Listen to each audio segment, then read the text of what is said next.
You mentioned that video helps it to be able to be binge worthy. You mentioned that it helps you to be able to be seen, videogram versus audiogram, 5 times the difference.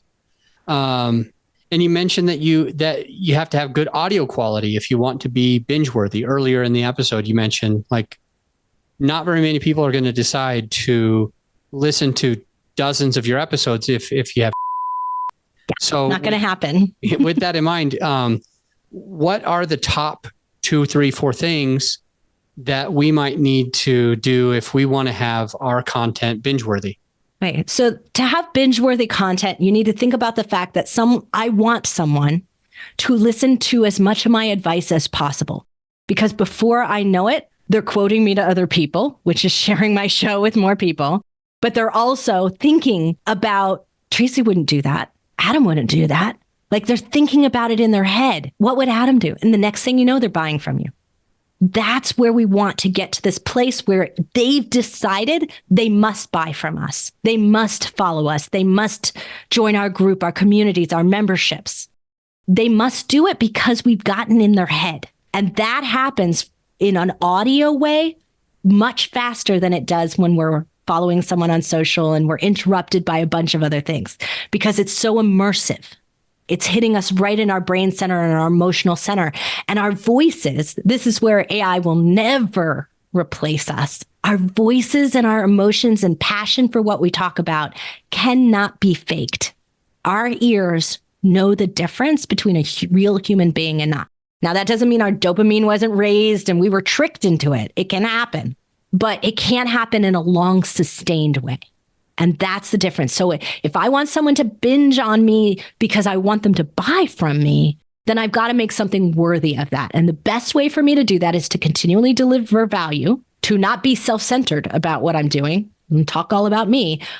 If I talk about me, I'm talking about it in relevance to you, making that story something valuable you can learn from, making my experience something you can avoid, right? So those are great ways to be able to create that connection points in it. And you do want your stories.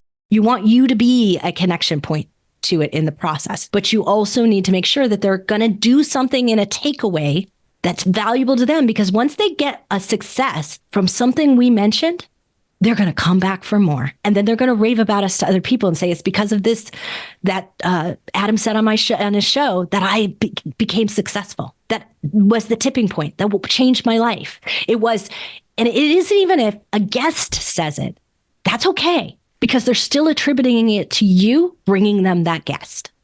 That's okay. So we don't want our guests to not shine. We do want that to happen. Tracy, one of the things you said scared me. Uh-oh. And there's some AI that's coming out that is kind of in beta testing right now, as we record anyway. By the time some people listen to this, it's long gone. They're like, oh my gosh, this has been out forever. The thing that I wanted to talk about is there is a AI that is going to be able to do on a massive scale our voice in a different language. So, for example, I am learning Spanish, but I'm nowhere near fluent. But I'd like to have a Spanish podcast. So what we can do is we can take our audio from what we already have, import it into this AI, and it has our own voice speaking in another language so that now we can post it on. A thing that you mentioned, Tracy, was if we are listening to AI, we won't get the emotion. We won't get the voice inflections. And I'm curious if you would suggest that I don't utilize that to be one of the first podcasts in the podcasting space in Mandarin Chinese and some other languages, French and others. Well, look, overdubbed, dubbing shows, right? Dubbing TV shows and other languages. It happens all the time. People watch Friends all over the world in their own language, right? It's not the same experience, but that doesn't mean it's not better than something else that's out there. So when we first did our 3D print podcast, we were really popular in Brazil, but there was no podcast in their own language that they could utilize. So it's better that if they could get it and understand us completely than not getting it at all. So that's the difference that we want to make is that, look, if there's a ton of Spanish speaking shows talking about what you're talking about that are more attuned and better personalities to the Spanish speaking audience, then you should not bother. They're going to make a better connection point. They're a true, authentic connection, Spanish to Spanish, right? But if what you have to teach them, what you have to share isn't available, that's super valuable. You're making something available that they would never be able to find, perspective that they would never be able to find in their own language. You should do that. But keep in mind, it's not going to have the same impact as if you could speak it yourself.